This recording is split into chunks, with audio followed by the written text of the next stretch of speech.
Samantala, tinanggihan naman ni Pangulong Digong Duterte ang alok na tulong ng CPP-NPA-NDF na tutulong sa militar sa pagkikipagbakbakan sa Maute Group sa Marawi City.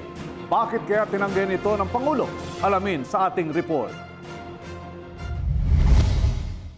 Hindi natatanggapin ng Pangulong Digong Duterte ang second-hand military equipment mula sa ibang bansa.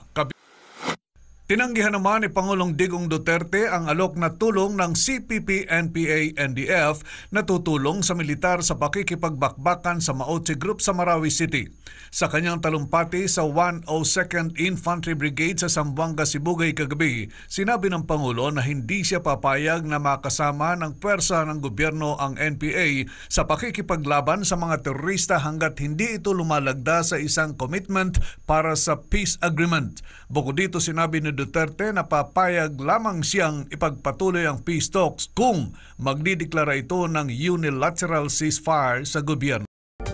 I-like po ang page ng DZRH News Television para updated at i-share ang trending news na balitang ito para mas marami ang makabalita at mag-comment para alam namin ang opinion mo.